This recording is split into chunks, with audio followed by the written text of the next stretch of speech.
Le premier exemple concernant les tensions, les courants en alternatif, c'est-à-dire les courants, les tensions sont sous forme sinusoïdale ou cosinusoïdale. D'accord? Et on va résoudre ce problème en utilisant les phaseurs, les réactances capacitives et inductives que l'on a déjà démontré pendant les 3 premières vidéos.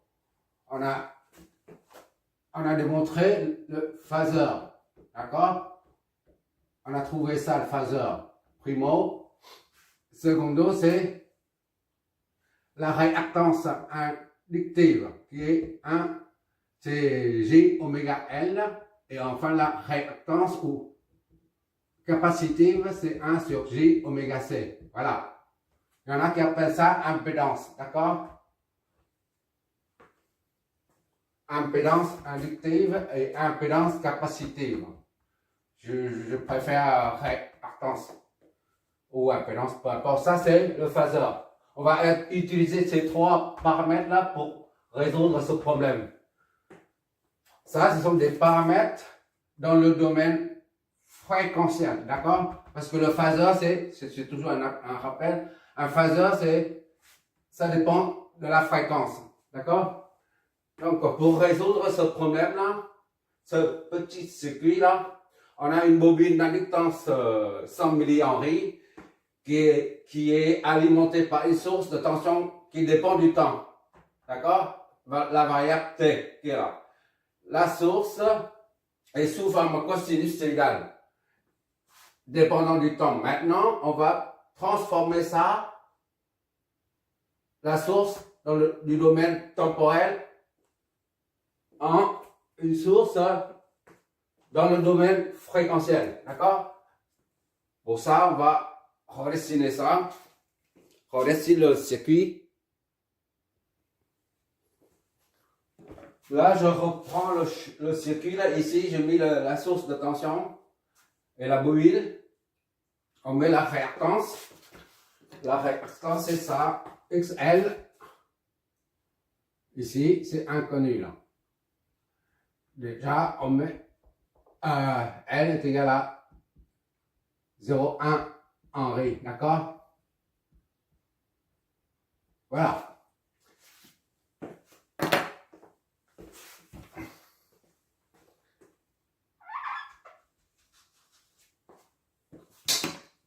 L est égal à 0,1 Henry. Voilà.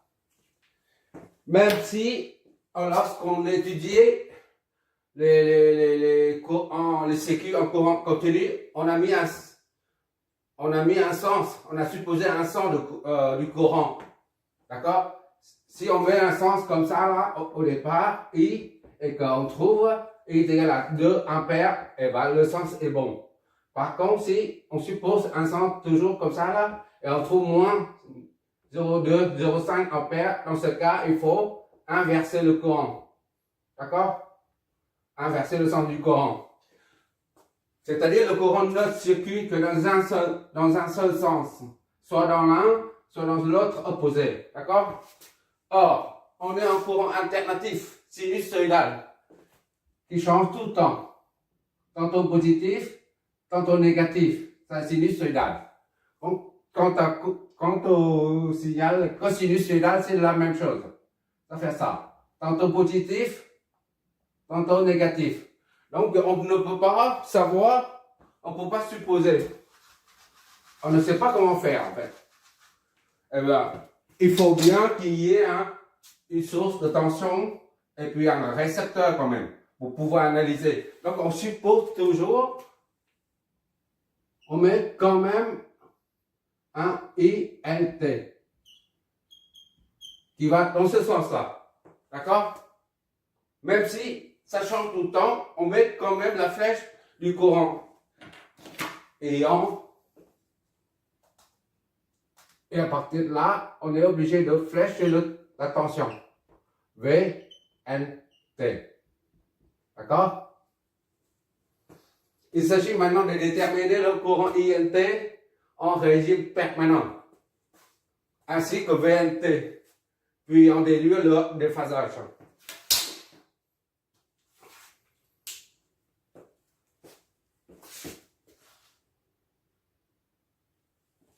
La tension ici, là, on appelle 1.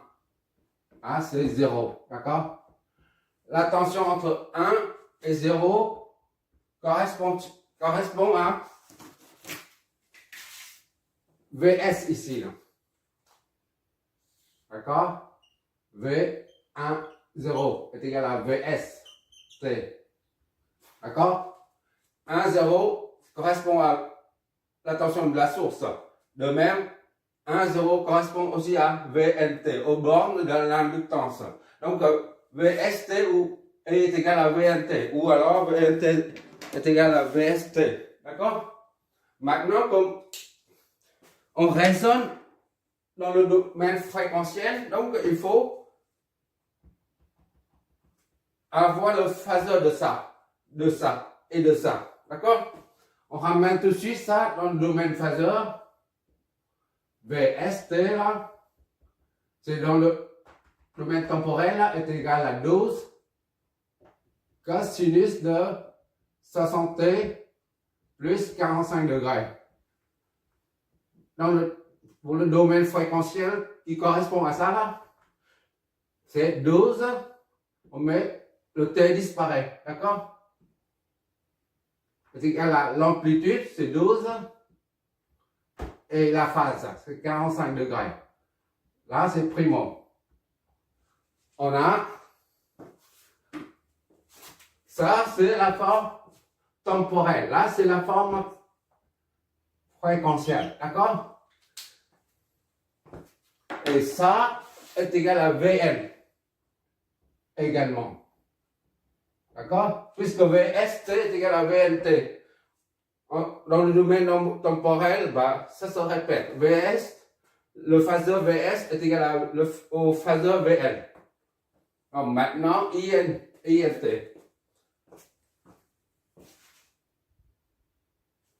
Pour trouver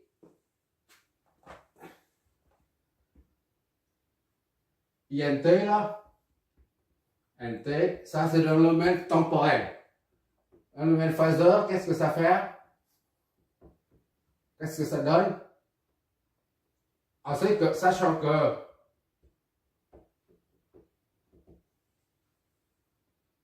V, L, le phaseur, est égal à XL fois I, L, le phaseur. D'accord? En termes de phaseur, ça c'est le phaseur de tension au banc de la bobine. Ça c'est le phaseur de courant qui passe par la bobine. Et par conséquent, la réactance ou l'impédance, si tu préfères, sera dans le domaine fréquentiel aussi. Ça, c'est un nombre complexe, ça, c'est un nombre complexe, et par conséquent, ça aussi. La preuve est là. J, oméga n, c'est un nombre complexe, d'accord?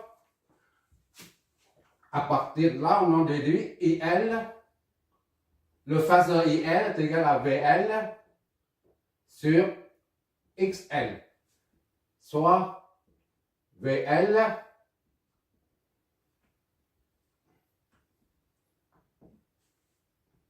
IL est égal à VL sur J oméga L. D'accord? Ça c'est 0, ça c'est 1.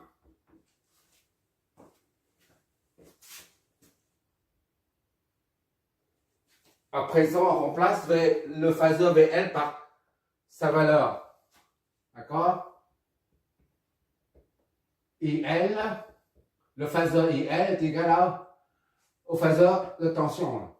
12, 45 divisé sur XL divisé par J oméga L. C'est-à-dire 12, 45 divisé par J fois oméga de pi f, oméga c'est 2 pi f, le BF correspond à ici, là. Oméga, c'est 60, d'accord? Oméga, là. Plus que cosinus oméga t, plus phi. Phi, c'est 45. Oméga, c'est 60, d'accord? Radians par seconde. Fois 60, fois L. L, c'est 0,1.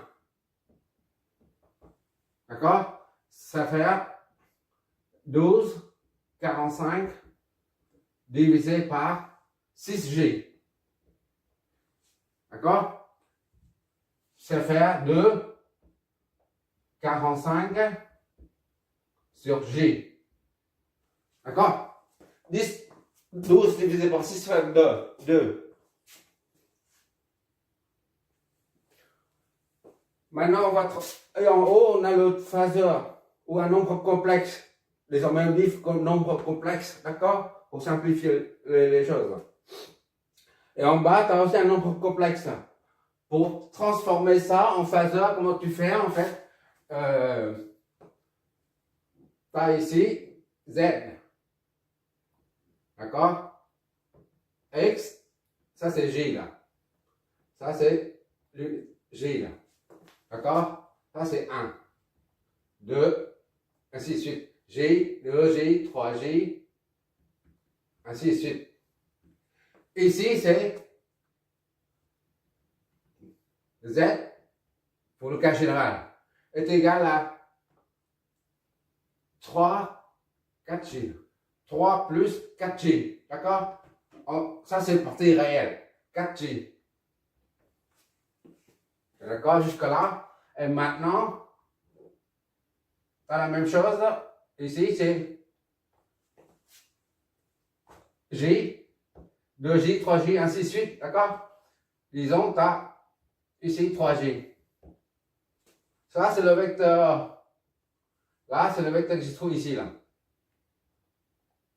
D'accord?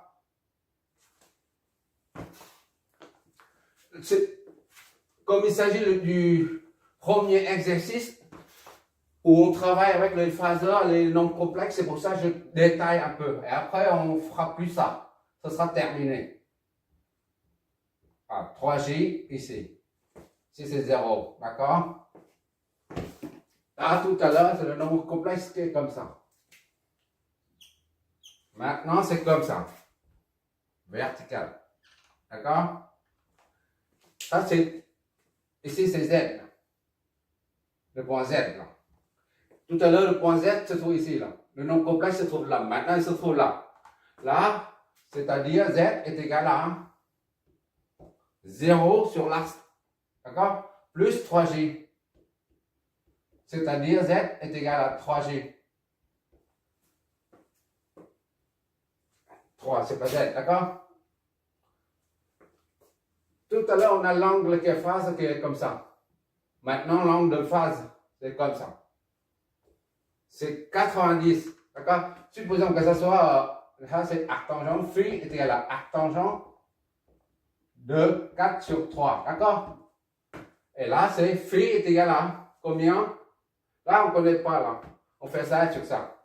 Et ça, c'est 90 degrés phi. On n'a même pas besoin de calculer, parce que c'est perpendiculaire, il n'y a pas de partie réelle. 0, là, ici. Donc, c'est 90 degrés. D'accord? 3J, tu mets comme ça, Z est égal à 3 fois 1 fois 90. Voilà. Et si J se trouve là. Un J, c'est là.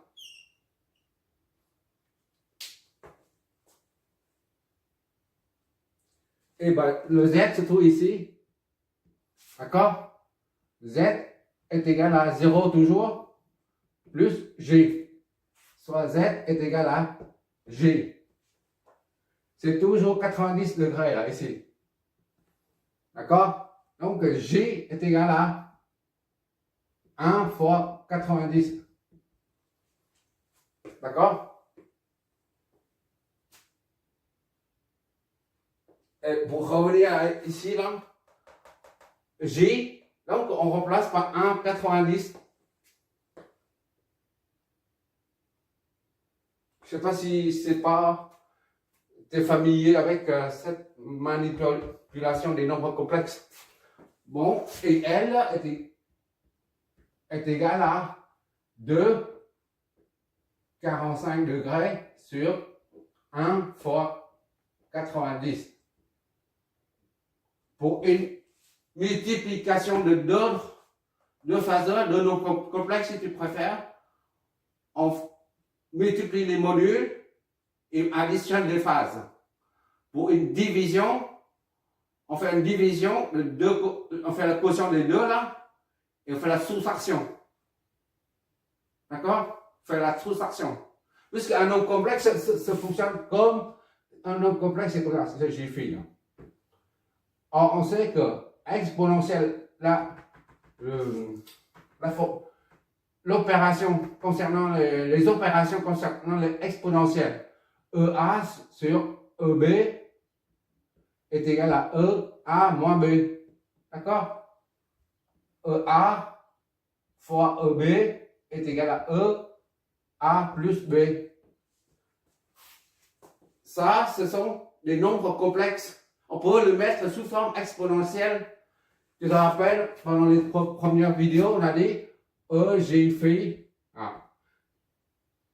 D'accord? Est égal à cosinus phi plus G sinus phi.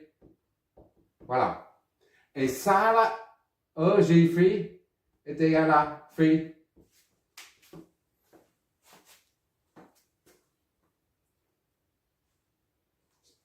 Autrement dit, ici, là, 90. Et on a aussi une formule qui nous dit EJ pi sur 2 où EJ 90 est égal à J. Je ne sais pas si tu te rappelles, tu revois les 3 premières vidéos concernant l'introduction aux phaseurs et aux réactances inductives et capacitives. D'accord? Je n'aurais pas dû passer par là. J'ai pris la formule et puis c'est fait. J est égal à ça. J là, ici là.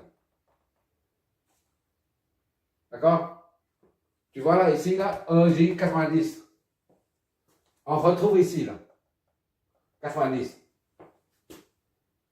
Pourquoi entre le quotient des deux phaseurs, on prend le 2 divisé par le 1, la division, et on fait la différence des deux phases. Ça vient du fait que ça, c'est la forme exponentielle. C'est la même chose que les opérations concernant les fonctions exponentielles. D'accord? C'est pour ça, donc ça donne 2 divisé par 1, ça donne 2. Et la phase, c'est 45 moins 90. D'accord? Donc, IL est égal à 2 moins 45 degrés. Voilà. Il faut que tu revois les 3 vidéos, les 3 premières vidéos, et tu verras mieux, tu comprendras mieux. Maintenant, il nous reste qu'à évaluer le déphasage entre VL et IL. D'accord? On trace comme ça là. L'angle le plus petit, algébriquement, c'est moins 45.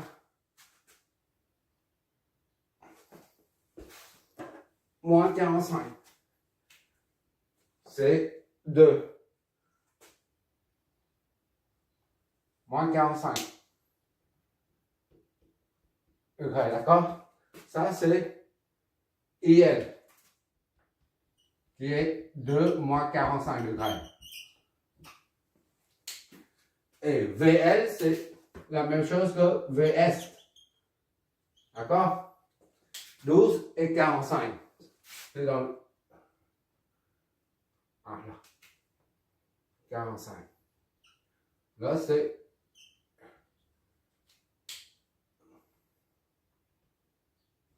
Voilà. Là, c'est 45. D'accord? Ça, c'est VL. 12, 45. Voilà. Le déphasage entre les deux, comme on a dit, c'est, on part dans le sens trigo, on parcourt dans le sens trigo comme ça là. Et elle doit faire moins 45 plus 45 pour rattraper VL. D'accord? Comme j'ai insisté, il faut prendre la valeur absolue pour simplifier la vie. D'accord? Des phasages. Et donc, égal à moins 45 ici, là. D'accord? Plus 45 en haut. 45 plus 45. On détermine visuellement. D'accord? Et ça donne 90. Ça va où l'absolu, c'est 45. Plus 45. Donc, 90 degrés.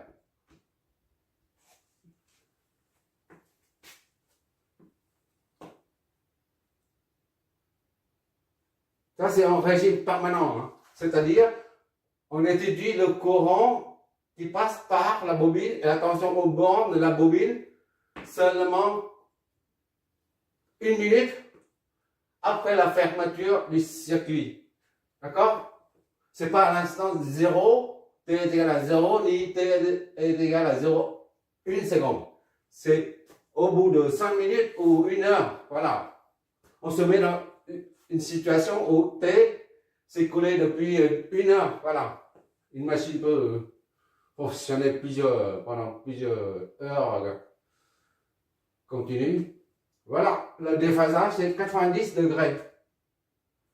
Et NT est en retard.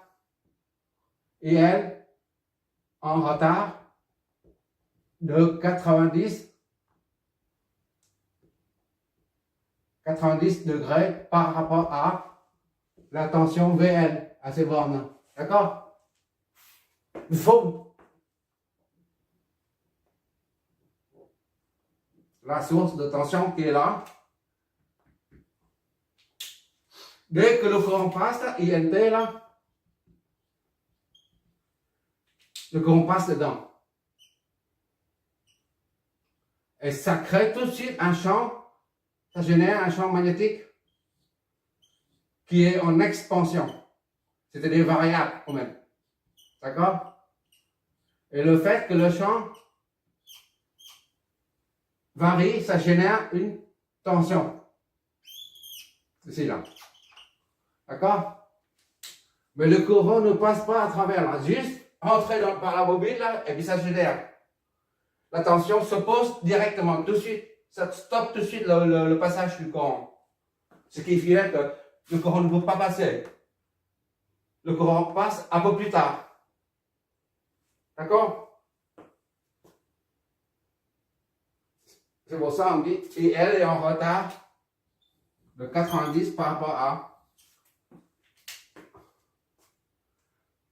la tension à ces bornes. Voilà. Maintenant, pour exprimer ça, parce qu'en termes, dans le domaine fréquentiel, on ne voit pas grand-chose en fait. C'est très abstrait. Mais il est essentiel de mener les calculs dans le domaine fréquentiel. Quand on a affaire aux aux tensions, aux courants sinus-suédal ou cosinus-suédal. En termes génériques, on dit alternatif. Alternatif, ça englobe beaucoup de choses. Il est essentiel et primordial qu'on étudie, on fait les calculs, mener les calculs dans le domaine phaseur et après on ramène, parce que nous, en tant qu'être humain, on a du mal à visualiser la fréquence. D'accord? La rotation, par exemple, une rotation 200 tours par seconde. Ça, on comprend à la limite. Mais la fréquence, on dit la fréquence. Alors là, la fréquence, nombre de tours. C'est comme R, 50 R par seconde. Ça, c'est la fréquence. D'accord? Mais une période, on comprend mieux. D'ici à là, c'est une période. C'est 20 millisecondes, par exemple. Alors là, on comprend. Et après, une autre période. Ça, on comprend facilement. Deuxième période qui est 20 millisecondes encore. 2 périodes, ça fait 45 millisecondes. Ça, on peut visualiser. Tandis qu'une fréquence, alors là, c'est très abstrait. D'accord? On calcule, on dimensionne, on met les calculs dans le domaine fréquentiel. Parce que les maths, c'est abstrait. Donc, ça ne nous dérange pas de calculer dans l'abstrait.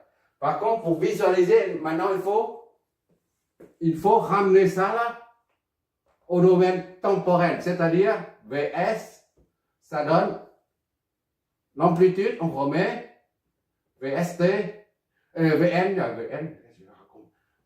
aux bornes de la bobine VN, T est égal à l'amplitude 12 cosinus de oméga. La pulsation ne change jamais, elle est constante, c'est 60 T plus 45 degrés. D'accord? Ça c'est en volts. Et INT, ça c'est le phaseur, nombre complexe, ça donne INT est égal à l'amplitude là, 2 fois cosinus de oméga t, c'est toujours du pareil au même, plus ça, c'était moins 45 degrés. Là c'est ampère. Ça par contre on voit, d'accord?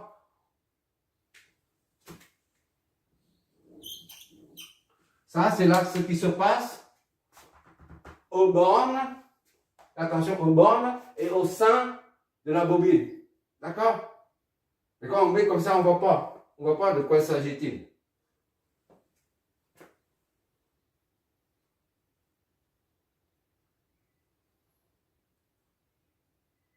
Bon, on va faire un deuxième exemple avec un condensateur. Et à partir du troisième, on va compliquer les choses. Merci d'avoir regardé.